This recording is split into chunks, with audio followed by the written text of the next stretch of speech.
शुरू करेंगे बच्चे अपना न्यू चैप्टर गुडविल। गुडविल होती क्या है बच्चों? गुडविल हमारी ना एक हर बिजनेस की हमने एज 11th क्लास में भी पढ़ा था।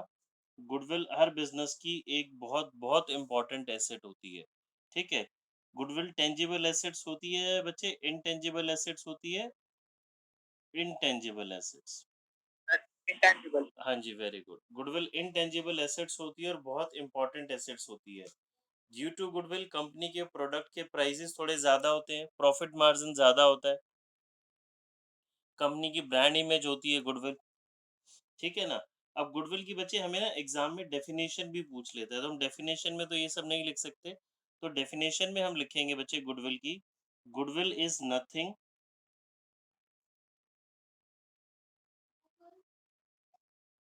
Goodwill is nothing more than the probability that old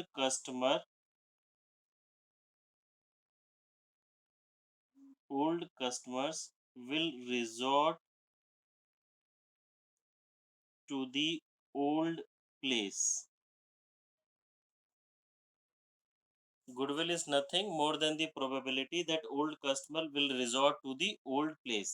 That means जो पुराना कस्टमर है वो अपनी पुराने प्रोडक्ट या पुरानी शॉप के साथ, पुराने ब्रांड के साथ स्टिक रहता है बच्चों। तो ये हमारी क्या कहलाती है? उस ब्रांड की, उस प्रोडक्ट की, उस कंपनी की गुडविल। ठीक है बच्चों जी। अच्छा, गुडविल के ऊपर ना हमें एग्जाम में एक चीज ध्यान रखनी है, इसके ऊपर एक अकाउंटिंग स्टैंडर्ड अप्लाई होता है, अकाउंटिंग स्टैंडर्ड 26, AS 26। ये हमें एग्जाम में पूछा जाता है।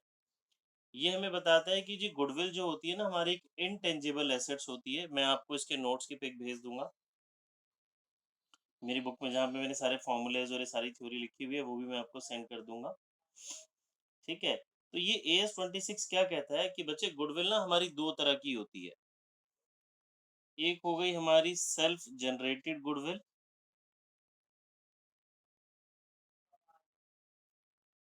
एक सेल्फ जनरेटेड गुडविल हो गई, और एक होती है बच्चे हमारी purchased goodwill. Self generated goodwill का मतलब जो हमारी टाइम के साथ साथ काम करते करते करते बन जाती है। जैसे कि हमारे सक्सेस पॉइंट का सपोज ब्रांड नेम है, मुझे 20 साल हो गए पढ़ाते हुए, तो अभी बहुत सारे स्टूडेंट्स हमारे पास रेफरेंस से ही आते हैं। ठीक है। तो और उसको अगर हम कैलकुलेट करना चाहें, कैसे कैलकुलेट करेंगे? तो वो हो जाएगी हमारी सेल्फ जनरेटेड गुडविल। वो कैलकुलेट करना बच्चे मुश्किल है, उसको हम ना मनी की टर्म्स में मेजर नहीं कर सकते, क्योंकि उसमें कुछ पैसे की मूवमेंट बेसिकली नहीं हुई, ना कुछ कैश आया ना कुछ कैश गया, जस्ट हमने उसको मेजर कर लिया। तो वो थोड़ा सा डिफिकल्ट है। तो as per AS 26 self generated goodwill को हम बुक्स में रिकॉर्ड नहीं करते, not recorded in books.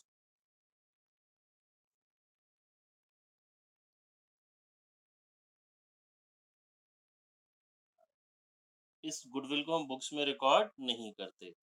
Purchase goodwill का मतलब होता है बच्चे जिसके लिए ना हमने कुछ कंसिडरेशन पे किया है, कुछ ना कुछ अमाउंट हमने पे किया गया है इसके लिए।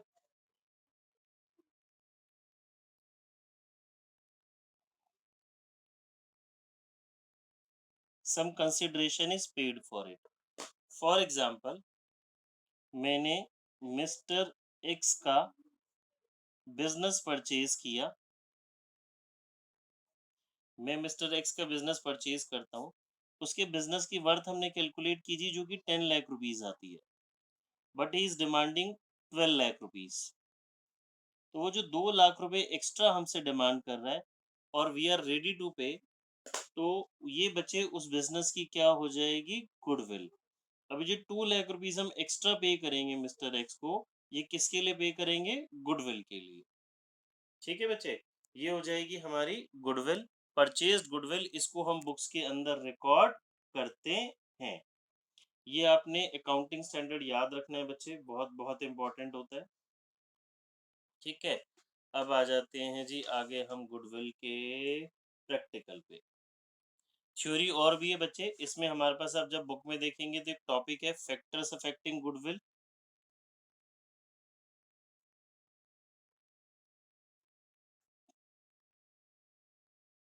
Factors affecting the value of goodwill. कौन कौन से ऐसे फैक्टर्स हैं जिसकी वजह से गुडविल हमारी इफेक्ट होती है, लाइक अगर हमारी मैनेजमेंट अच्छी है, फेवरेबल लोकेशन है, लॉन्ग टाइम हो गया बिजनेस को, क्वालिटी ऑफ प्रोडक्ट्स, ये सारे फैक्टर्स होते हैं हमारे गुडविल को अफेक्ट करने के। एंड एक और टॉपिक होता है need for valuation of goodwill.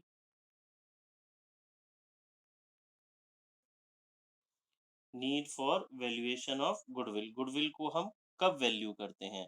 Eight the time of admission of a partner, retirement of a partner, death of a partner, when two business amalgamate, ये सारी चीजें इसके अंदर बच्चे होती हैं। ठीक है, ये थ्योरी पार्ट हम बाद में डिस्कस करेंगे। हमने मेन देखा गुडविल का मीनिंग क्या है, इंटेंजिबल एसेट्स है, परचेज गुडविल कोई बिजनेस में रिकॉर्ड करते हैं, सेल्फ जनरेटेड गुडविल को बिजनेस में रिकॉर्ड नहीं करते। चलिए जी, अब आ जाते हैं बच्चे हम methods of valuation of goodwill पे।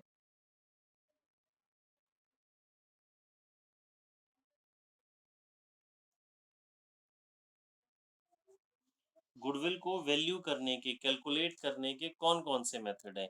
ऐसा तो नहीं है ना कोई भी पर्सन किसी भी बिजनेस की अपनी कुछ भी मर्जी गुडविल मांग लेगा।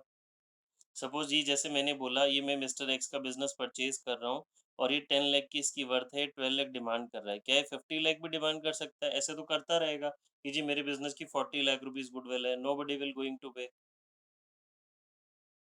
तो हमें कैसे गुडविल कैलकुलेट करी जाती है 2 लाख रुपीज जैसे, और हम इस गुडविल को देने को भी तैयार हैं। तो हमने चेक करा होगा कि क्या वो जो 2 लाख रुपीज गुडविल के लिए डिमांड कर रहा है उसकी वर्थ है, तो हम उसको पे करेंगे। तो अब आ जाता है बच्चों methods of valuation of goodwill, यहाँ हम गुडविल को वैल्यू करना सीखेंगे। पहला आता है बच्चे हमारे पास एवरेज प्रॉफिट मेथड। ठीक है, एवरेज प्रॉफिट मेथड, इस एवरेज प्रॉफिट मेथड के अंदर हमारे पास फर्दर दो मेथड होते हैं, सिंपल एवरेज मेथड और वेटेड एवरेज मेथड।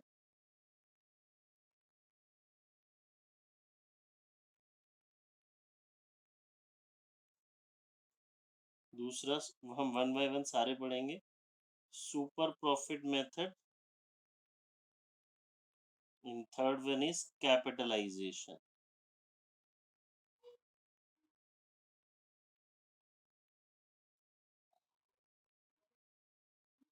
कैपिटलाइजेशन के अंदर फर्दर दो होते हैं, कैपिटलाइजेशन ऑफ एवरेज और कैपिटलाइजेशन ऑफ सुपर।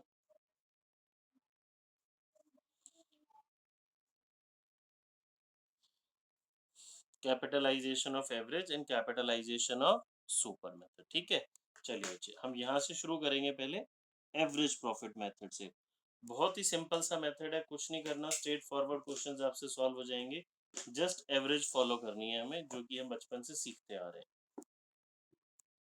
ठीक है, अभी हम बात करेंगे पहले सिंपल एवरेज प्रॉफिट मेथड की। अगर एवरेज प्रॉफिट भी लिखा हो तो यही वाला मेथड होगा, ज़रूरी नहीं है उसके साथ वर्ड सिंपल लगाओ। सिंपल एवरेज वर्ड ज़रूरी नहीं है, अगर वेटेड एवरेज वो स्पेसिफाई करेगा तभी हम दूसरे मेथड पे जाएंगे। अगर सिंपल एवरेज बोल रहा है, सिर्फ एवरेज प्रॉफिट मेथड बोल रहा है, तो बच्चे हमारा यही वाला मेथड वो रहने वाला। ठीक है, इस मेथड में देखिए हमारे पास क्या होता है, पहला स्टेप होता है हम कैलकुलेट करते हैं बच्चे जी एवरेज प्रॉफिट। हम कैलकुलेट करते हैं इसमें क्या, एवरेज प्रॉफिट। अब एवरेज प्रॉफिट कैसे कैलकुलेट करेंगे बच्चे? सपोज मेरे पास 4 साल का प्रॉफिट गिवन है, गुडविल को कैलकुलेट करना है 4 इयर्स एवरेज के बेसिस पे। तो 4 इयर्स का जो प्रॉफिट होगा वो मैं चारों साल का प्रॉफिट ले लूंगा, 4 इयर्स प्रॉफिट, उसका बेसिकली सम हो जाएगा, sum of 4 years profit divide by number of year that is 4। ये एवरेज निकालनी तो हमें आती है। 7 इयर्स का प्रॉफिट होगा तो sum of 7 years profit upon 7। Next step होता है बच्चे हमारे पास गुडविल इक्वल्स टू, गुडविल कैसे आएगी, average profit into number of years purchase, number of years purchase.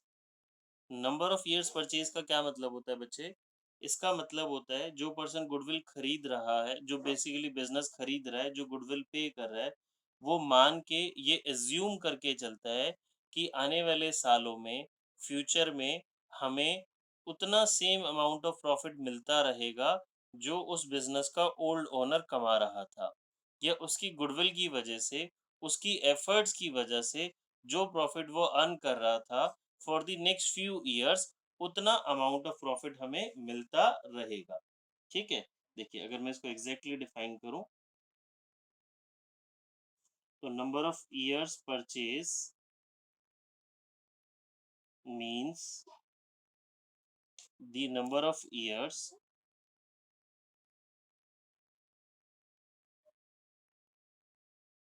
For which the firm is likely to earn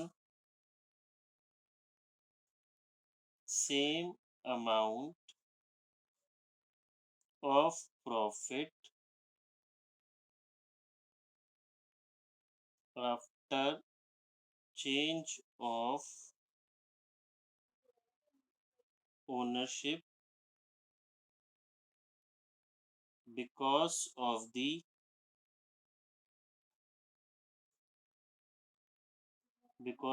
efforts put in the past। बात समझ में आ गई बच्चे? नंबर ऑफ इयर्स परचेज का मतलब हो गया the number of years for which the firm is likely to earn same amount of profit, उतना ही प्रॉफिट हम अर्न करते रहेंगे after change in ownership. Ownership तो चेंज हो गई हमारी because of the efforts put in the past. ये हमारा बच्चे नंबर ऑफ ईयर्स परचेज हो गया। अभी जो नंबर ऑफ ईयर परचेज होगा ये हमें ऑलवेज क्वेश्चन के अंदर गिवन होगा, ये बात हमें ध्यान रखनी है। ठीक है, ये जो नंबर ऑफ इयर्स परचेज होगा ये हमें ऑलवेज क्वेश्चन के अंदर गिवन होगा, हमें इसके लिए कोई टेंशन नहीं है। अच्छा जी, जब हम ये एवरेज प्रॉफिट लेंगे ना तो बच्चे प्रॉफिट हम ऑलवेज नॉर्मल प्रॉफिट लेंगे। अब ये नॉर्मल प्रॉफिट क्या होता है समझेंगे। पहले एक सिंपल सिंपल से कुछ क्वेश्चंस करते हैं। बुक खोलेंगे बच्चे अपनी सभी, पेज नंबर 3.28 निकालेंगे। Page number 3.28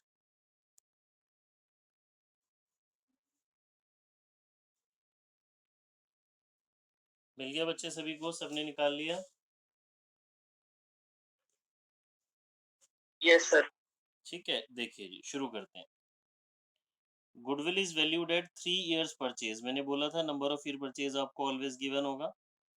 3 years purchase of 4 years average profit. Number of जो ईयर्स है प्रॉफिट कितने साल का लेना है, 4 साल का लेना है। और नंबर ऑफ ईयर्स परचेज है 3, ये मुझे 4 इयर्स का प्रॉफिट गिवन है। गुडविल फाइंड आउट करनी है। बच्चों करेंगे मेरे साथ साथ, बहुत सिंपल है। हमारा एवरेज प्रॉफिट मेथड से कर रहे हैं तो पहला स्टेप आप एवरेज प्रॉफिट निकालेंगे। ये 4 साल के आपको प्रॉफिट गिवन है, चारों को plus divide by 4। Next step में गुडविल निकालेंगे। गुडविल कैसे आ जाएगी बच्चे, average profit multiplied by number of years purchase, जो कि हमें गिवन है कितना, 3। ठीक है, करेंगे बच्चे मेरे साथ साथ।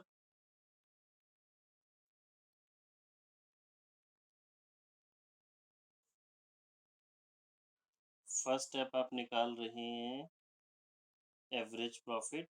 मुझे 4 साल का प्रॉफिट गिवन है, 12,000, 18,000, 16,000, 14,000 divide by 4।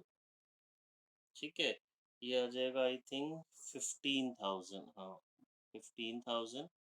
Next step goodwill क्या था बच्चे हमारा, एवरेज प्रॉफिट मल्टीप्लाइड बाय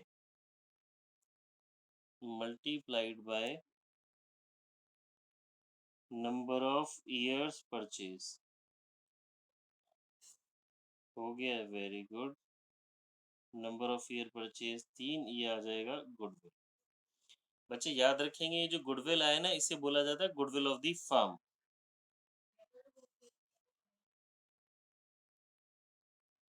ये हमारे पूरे बिजनेस की, पूरी फर्म की गुडविल है। ठीक है, किसी बच्चे को कोई डाउट है तो पूछ लीजिए। चलिए आगे करते हैं। क्वेश्चन नंबर 2 बहुत सिंपल है। प्रॉफिट 5 इयर्स का गिवन है 1 2 3 4 5। गुडविल को कैलकुलेट करना है 4 years purchase of 5 years average. इन पांचों को बच्चे प्लस करेंगे। पांचों को प्लस करके हम क्या कर देंगे, डिवाइड बाय 4।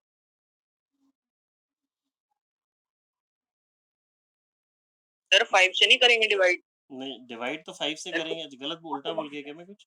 डिवाइड 5 से करेंगे, मल्टीप्लाई 4 से करेंगे। नंबर ऑफ ईयर परचेज 4 है तो 4 से मल्टीप्लाई होगा। एवरेज लेने के लिए 5 से डिवाइड करेंगे, बिकॉज 5 इयर्स की एवरेज बोला गया। क्वेश्चन नंबर 3 में आते हैं। 2 आप बाद में कर लेना बच्चे। Calculate value of goodwill on the basis of 3 years purchase. Number of year purchase 3 है। Of average profit of the preceding 5 years. पिछले 5 साल की एवरेज है। नंबर ऑफ ईयर्स 3 है। बेटा देखो 5 साल के प्रॉफिट गिवन है आपको, बीच में एक लॉस है, तो कोई दिक्कत नहीं है। लॉस है तो 4 प्रॉफिट्स प्लस हो जाएंगे, ये माइनस हो जाएगा, डिवाइड बाय 5 हो जाएगा, मल्टीप्लाइड बाय 3 करेंगे। जरा इसको करके देखेंगे साथ साथ सभी स्टूडेंट। देखिए बच्चे, फोर्थ क्वेश्चन में क्या कहते हैं, A B C are partner sharing profits and losses equally. They decided to take Deep into partnership from 1st April 21 for 1/5 share in future profits. तीन ऑलरेडी पार्टनर्स हैं। दीप एक न्यू पार्टनर बिजनेस में आ रहा है जी 1/5 शेयर के लिए। For this purpose goodwill is to be valued at 100% of the average annual profits of 3 और 4 years whichever is higher. बच्चे म्यूट कर लो, किसका अनम्यूट है। कहते हैं जी गुडविल को वैल्यू करना है 100% of the average annual profit of the last 3 और 4 years whichever is higher. इसने नंबर ऑफ ईयर्स परचेज नहीं दिया, तो हमें उसको नहीं करना। जो इसने बोला उसकी बात मानेंगे। आपने एवरेज प्रॉफिट लेना है लास्ट 3 इयर्स का और लास्ट 4 इयर्स का। गुडविल क्या होगी, 100% वही होगी जो 3 इयर्स या 4 इयर्स में जो एवरेज हमारी जिसकी ज्यादा आएगी, गुडविल वही कंसीडर की जाएगी। ठीक है। देखिए जी, क्वेश्चन नंबर आ जाते हैं अभी हम 4 पे। पहले एवरेज प्रॉफिट लेते हैं। एवरेज प्रॉफिट ऑफ 3 इयर्स, और दूसरी साइड हम निकाल लेंगे average profit for 4 years. Last 3 years के बोल रहे हैं बेटा, तो ईयर आप ध्यान से देखेंगे। हम लास्ट 3 इयर्स मतलब ये वाले 3 इयर्स 21 20 और 19, इन तीनों को लेंगे। इसकी एवरेज ले लेते हैं 2,88,000, 181,800 प्लस 187,200 अपॉन 3।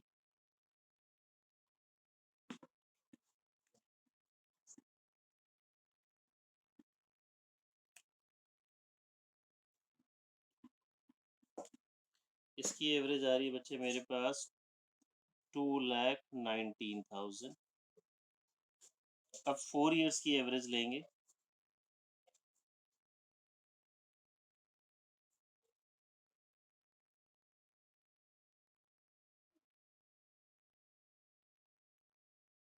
253,200 अपॉन 4।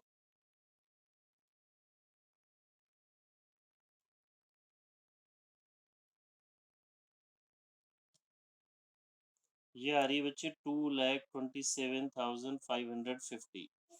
क्वेश्चन में क्या बोला गया था, गुडविल क्या होगी, 100% of the average profit of last 3 years और 4 years whichever is higher. तो बच्चे ये हायर है हमारी, तो गुडविल क्या हो गई, 100% ऑफ दिस अमाउंट, यानी कि 227,550। ये बच्चे हमारी गुडविल आ जाएगी। देखिए इसमें नंबर ऑफ ईयर्स परचेज का कोई काम नहीं हुआ। जो क्वेश्चन में हमें बोला गया हमने उसकी बात मान ली। ठीक है। जिसका हो जाए बच्चे क्वेश्चन नंबर 5 करेगा।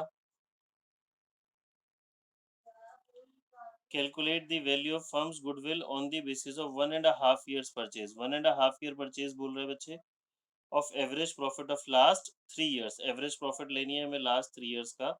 प्रॉफिट फर्स्ट ईयर का 1 लाख, सेकेंड ईयर का was twice the average, twice the profit of first year, third year का 1.5 times of profit of second year. Simple है बच्चे, कुछ भी नहीं है, ओनली मैथमेटिक्स है इसमें।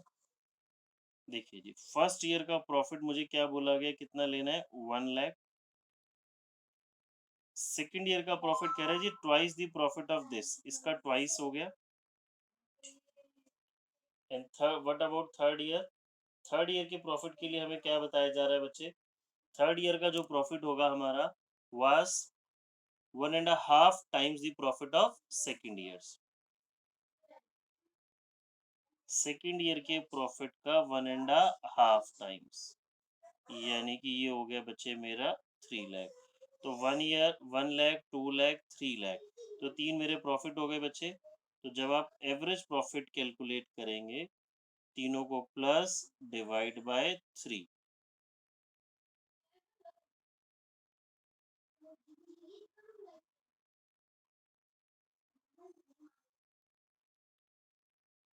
2 लैक्स। गुडविल हमें क्या बताया गया बच्चे क्वेश्चन में? गुडविल क्या होगी? 1.5 year purchase.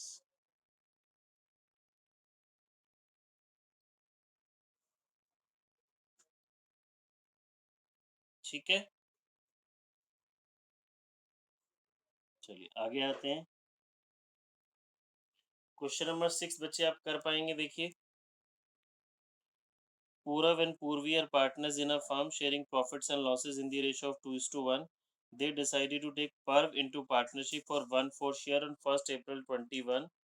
For this purpose, goodwill is to be valued at 4 times the average annual profit of previous 4 years or 5 years, whichever is higher.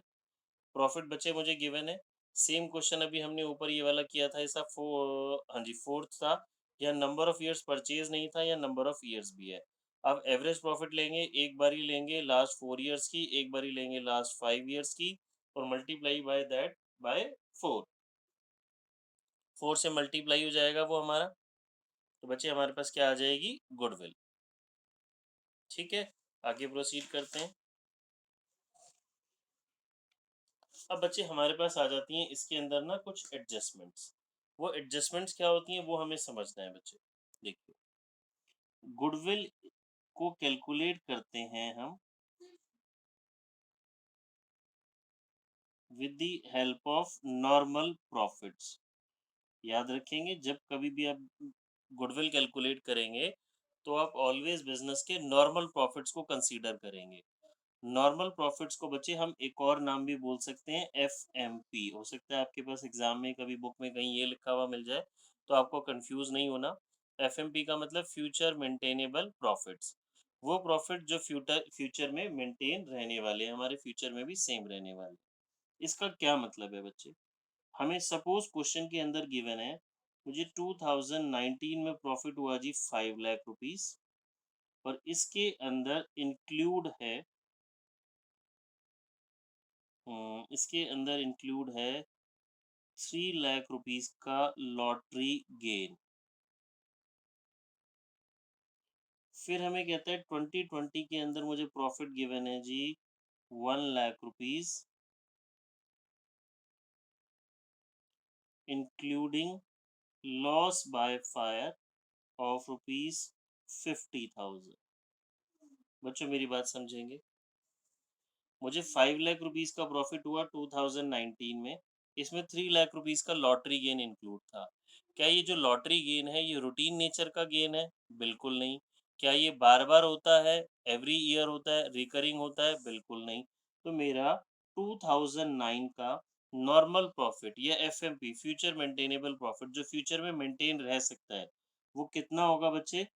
2 lakh rupees.